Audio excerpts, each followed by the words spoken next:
స్థిత ప్రజ్ఞానంద గురువరా నీ పాద సేవ సుఖమురా. సత్యస్వరూపా దయామయా సరస్వతి నందన గురువరా. ఋషికేశ తపోభూమిలో జ్ఞాన దీక్షలందినవాడా. హర్ష విద్యా గుహలో వేదాంతమణులు వెదజల్లినవాడా.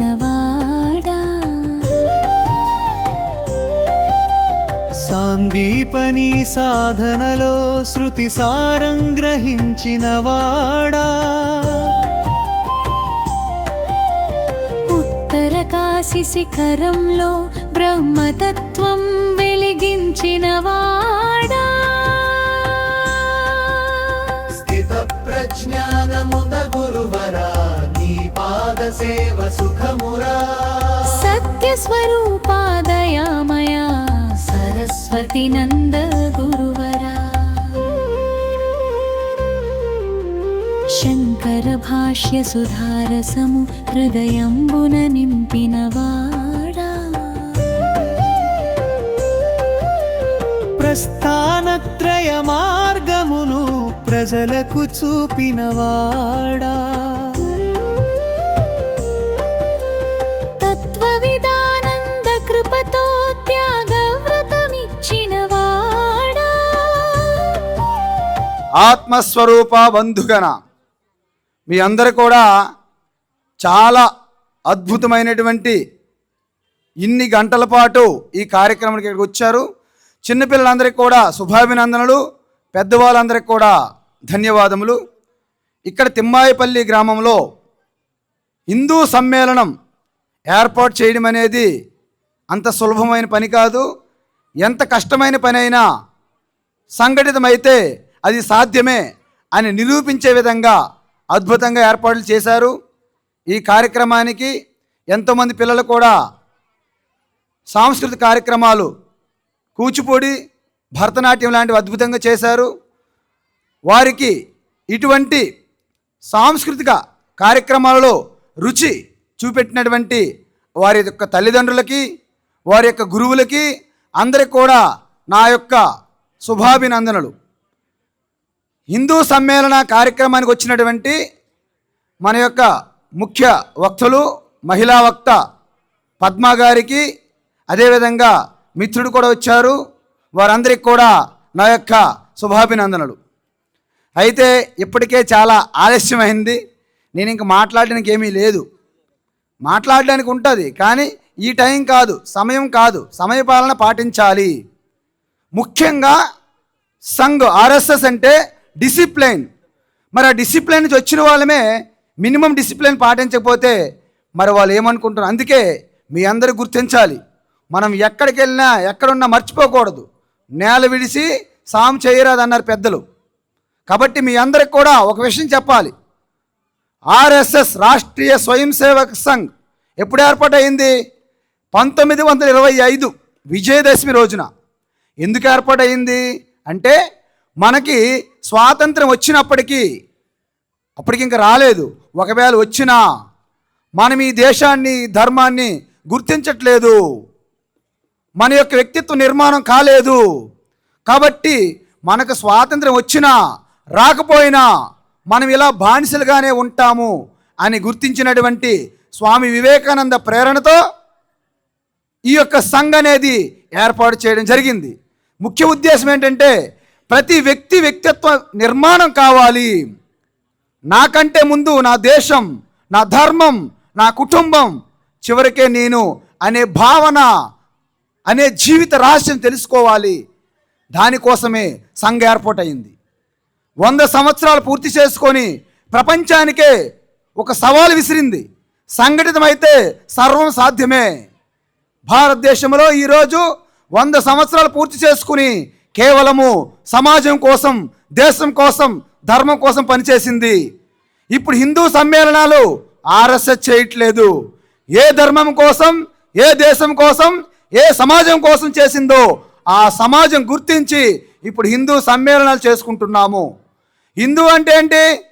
హిందూ అంటే నా దేశం కోసం, నా ధర్మం కోసం నా ప్రాణాలైనా అర్పిస్తాను అనే భావనతో ఉన్నటువంటి ఆ యొక్క త్యాగమే హిందుత్వం. కాబట్టి మన యొక్క భారతదేశంలో ఉన్న ప్రతి ఒక్కరికి స్వాభావికంగా ఇది ఉంటుంది. కానీ కొన్ని వందల సంవత్సరాలుగా విదేశీయుల పాలనలో ఉండడం వలన మన శక్తి అడుగున పడింది. మనం గుర్తించట్లేదు. మనమేమో ఒక సింహం పిల్ల మేకల మందలో పెరిగి నేను కూడా మేక అనే భావంలో ఉన్నట్టుగా మనము కూడా విదేశీయుల వైపు చూస్తూ వాళ్ళే తెలివైన వారు, వారే బాగా అభివృద్ధి చెందారు అనే భ్రమలో ఉన్నాం. కానీ ఒకటి గమనించండి, ఎప్పుడైతే ఆర్ఎస్ఎస్ ఒక నిర్దేశనం చేసింది, ఏంటది? పంచపరివర్తనం. పంచ అంటే 5 విషయాల్లో మనము మార్పు తీసుకొస్తే మళ్ళీ ప్రపంచానికే మనము దశ దిశ నిర్దేశించే ఒక మార్గదర్శిగా, ఒక విశ్వగురువుగా తయారవుతామని చెప్పారు. ఆ పంచపరివర్తనలో భాగంగా అమ్మగారు అద్భుతంగా చెప్పారు, మీ అందరూ విన్నారు. అయితే ఇప్పుడు మీరు ఒకటి గమనించండి, సీతమ్మ తల్లికి అపహరించినప్పుడు సీతమ్మ తల్లికి వెతకడానికి ఎవరెవరు వెళ్ళారు? ఎంతోమంది వెళ్ళారు. అయితే హనుమంతుడికి కూడా తనకు అద్భుతమైన శక్తి ఉంది, కానీ ఈ సముద్రాన్ని లంఘించగలనా అనేది తెలియదు. ఆ శక్తిని గుర్తు చేశారు ఎవరు? జాంబవంతుడు. అదేవిధంగా మనలో అద్భుతమైనటువంటి అనంత శక్తి దాగి ఉన్నది. మరి గుర్తించాలంటే అందరూ సంఘటనకి కలవాలి, ఆర్ఎస్ఎస్ శాఖలో మన పిల్లలకు పంపించాలి. అదేవిధంగా ప్రతిరోజు గుడికి ఒక్కసారైనా వెళ్ళాలి. వారం రోజుల్లో కుటుంబం అంతా ఒక్కసారి కంపల్సరీగా వెళ్ళాలి, తప్పనిసరిగా. ప్రతి ఇంటిలో కూడా భగవద్గీత బుక్ ఉండాలి. ఉదయాన్నే ఒక 10 నిమిషముల పాటు భగవద్గీత చదవాలి. వారంకి ఒకసారి ఖచ్చితంగా దేవాలయానికి వెళ్ళాలి. ఇంటిలో ఉన్నవారు ప్రతిరోజు రోజుకొక్కసారి కుటుంబ సభ్యులంతా కలిసి భోంచెయ్యాలి. ఎట్టి పరిస్థితిలో కూడా బయట భోజనాలు చేయకూడదు, అంత విషం కలిసిపోతుంది. రకరకాల ఆ కూరగాయలు, ఆ పండ్లు, ఆ డ్రింక్స్ అన్నిట్లో కూడా అనేక రకమైనటువంటి కెమికల్స్, రసాయనాలు కలిపేస్తున్నారు. ఇకపైన ఎవరికి కావాల్సిన ఆహారమో వారే తయారు చేసుకోవాలి. కూరగాయలు కానీ పండ్లు కానీ వాళ్ళే పెంచుకోవాలి. చెట్లు, ప్రతి ఇంటికి ఒక చెట్టు ఉండాలి, ప్రతి వ్యక్తి ఒక చెట్టు నాటాలి. మీ అందరూ ఒక్కసారి నమస్తే అని చెప్పండి. అందరూ ఒక్కసారి నమస్తే అంటే ఇకపైన అందరికి కూడా hello, bye bye, hi hi కాకుండా నమస్తే, రామ్ రామ్ అని చెప్పేటట్లు మన పిల్లలకి అలవాటు చేయాలి. అదేవిధంగా మమ్మీ డాడీ ఈ కల్చర్ పక్కన పెట్టాలి. అమ్మ అంటే అదొక శక్తి, ఒక మంత్రం. అదేవిధంగా జై శ్రీరామ్ అంటే ఏ రోజైతే జై శ్రీరామ్ అని అందరి నోటి నుండి వస్తుందో ఆ శక్తి మీలో, మీ హృదయంలో ఆత్మారాముడిగా వీక్షిస్తుంది, ప్రకాశిస్తుంది, విరాజిస్తుంది. ఆ ఒక్క రామశక్తితోనే రామచేతు నిర్మించారు. ఆ రామశక్తితోనే హనుమంతుడు సముద్రాన్ని లంఘించాడు.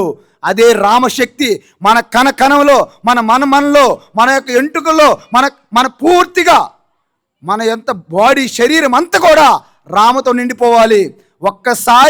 ఒక్కసారి తిమ్మాయిపల్లి మొత్తము, భాగ్యనగరం అంతా దద్దరెళ్ళిపోయేటట్టుగా జై శ్రీరామ్ అని మనం చెప్పాలి.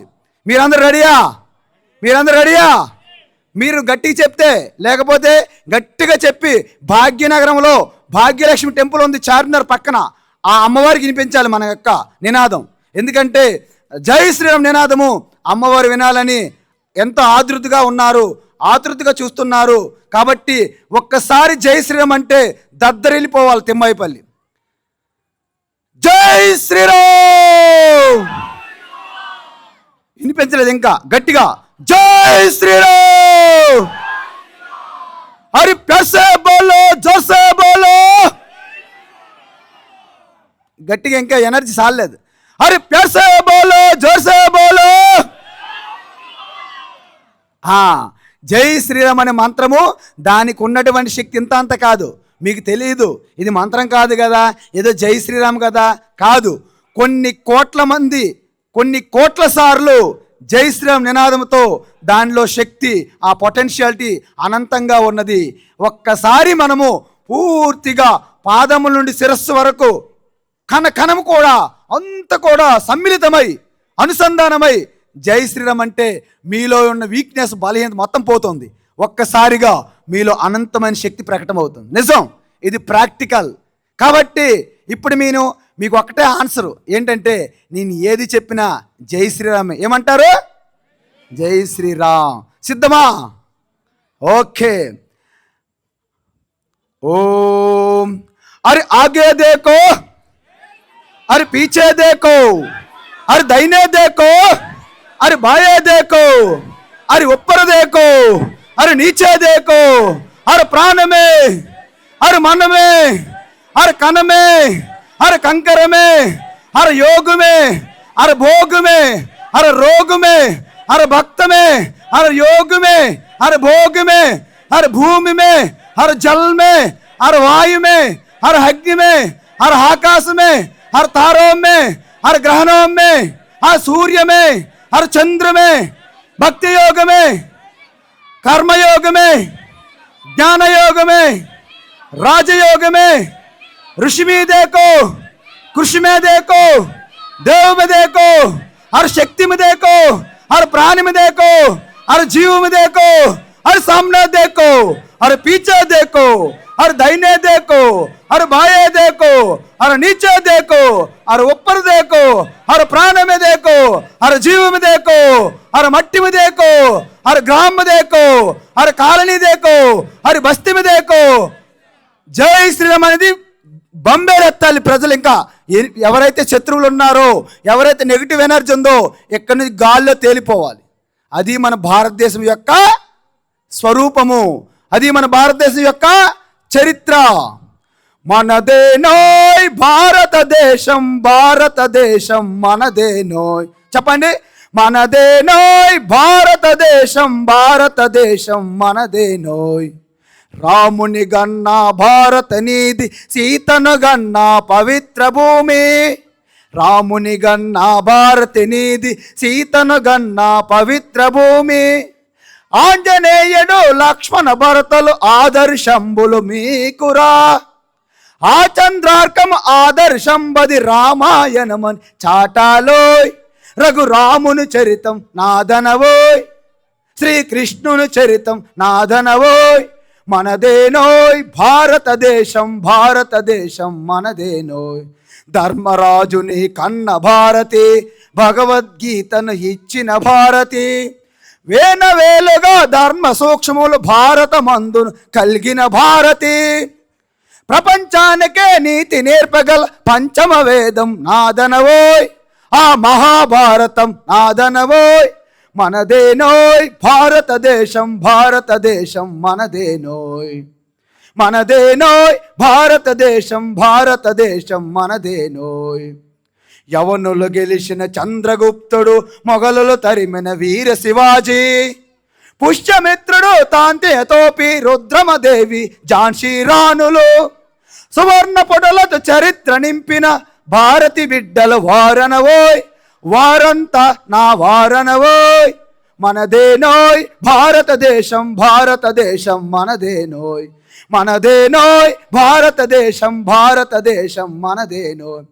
ఆదిశంకరుని శంకారావం, వేదవ్యాసుని ధర్మ ప్రచారం. ఆదిశంకరుని శంకారావం, వేదవ్యాసుని ధర్మ ప్రచారం. సమర్థరాముడు పరమహంసలకు జన్మనిచ్చిన పుణ్యభూమిది. సమర్థరాముడు పరమహంసలకు జన్మనిచ్చిన పుణ్యభూమిది. ప్రపంచ సభలో గర్జన చేసిన భారతవాణి నాదనవోయ్. ఆ వివేకవాణి మనదనవోయ్. మనదేనోయ్ భారతదేశం, భారతదేశం మనదేనోయ్. మనదేనోయ్ భారతదేశం, భారతదేశం మనదేనోయ్. భారత్ మాతాకి, భారత్ మాతాకి. కాబట్టి మీ అందరూ కూడా రేపటి నుంచి ఒక ప్రతిజ్ఞ చేయాలి. ప్రతి ఒక్కరు కూడా ఒక చెట్టును నాటుతాము. ప్రతిజ్ఞ చేయండి. ప్రతి ఒక్కరం కూడా ఒక చెట్టును మొక్కను నాటుతాము. చెప్పండి గట్టిగా.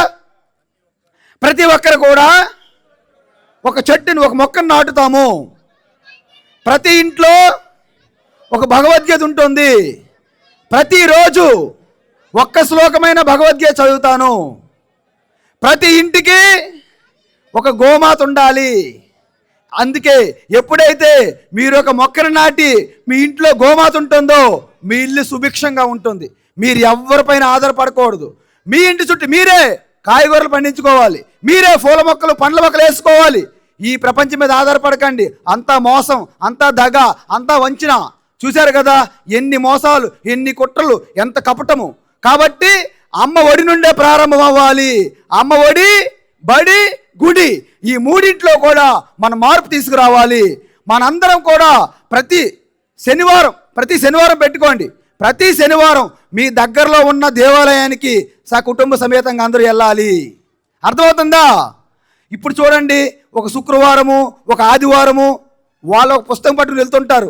ఆ పుస్తకాలు ఏమీ ఉండవు, కానీ బుక్ మాత్రం పట్టుకుంటారు. మన భగవద్గీత ప్రపంచానికే ఒక జ్ఞానము, విజ్ఞానము, ఒక శక్తి, ఒక యంత్రము, ఒక మంత్రము, అన్ని ఎలా తయారు చేయాలి ఆ గొప్ప జ్ఞానం కూడా భగవద్గీతలో ఉంది.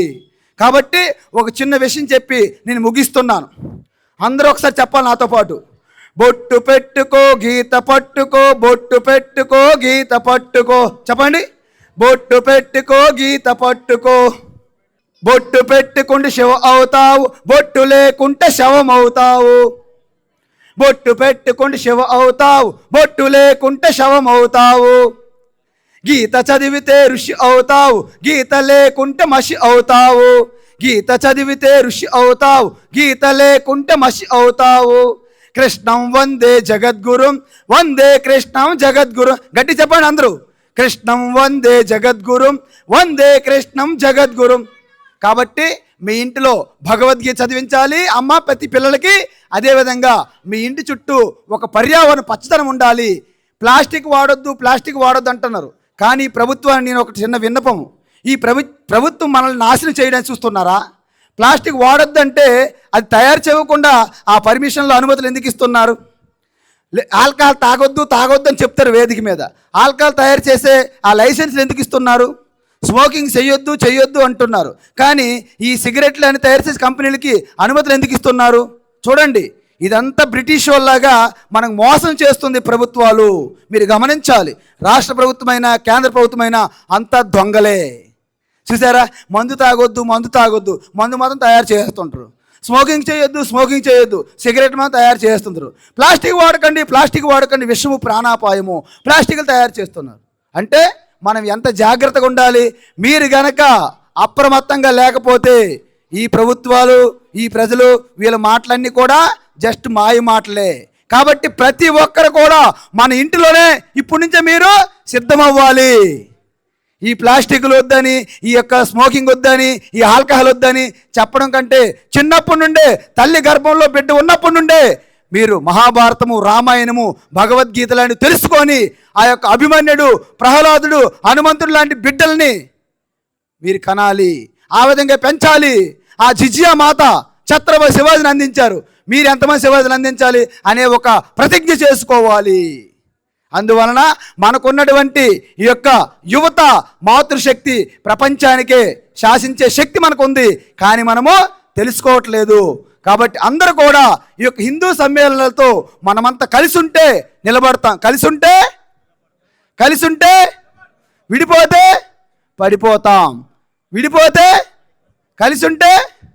కాబట్టి భారత్ మాతాకి, జై శ్రీరామ్, వందే. కాబట్టి ఈ యొక్క అవకాశం ఇచ్చినటువంటి ఈ కమిటీ మెంబర్స్కి చాలా అద్భుతంగా ఏర్పాట్లు చేశారు. కాకపోతే సమయం అనేది ఎక్కువ అవడంతో కొంతమందికి ఇబ్బంది అయి ఉంటుంది. కాకపోతే అన్నీ కూడా పక్కన పెట్టి మన యొక్క లక్ష్యం ఏంటి? ప్రపంచానికి మన యొక్క శక్తి తెలియాలంటే మన స్వార్థం విడిచిపెట్టి మన యొక్క ఐక్యమత్యం కావాలి. మన శక్తి తెలుసుకోవాలంటే మన ఐక్యంగా ఉంటేనే ఎదుటివాడు ఎవరి శత్రువైనా మన దగ్గర నిలబడలేడు. కాబట్టి మన భ్రమలో ఉన్నాం. ఎదుటోలో ఉన్నాడంటే మన శత్రువు. కాబట్టి అలర్ట్గా ఉండండి. కాబట్టి మీ అందరికీ కూడా ఆ యొక్క ఈశ్వరుని భరతమాత, ఆ భరతమాత యొక్క కృపా కటాక్షములు, శక్తి, సామర్థ్యం, జ్ఞానం అన్నీ కూడా మీకు పుష్కలంగా అందించుగాక. హరి ఓం. జై శ్రీరామ్.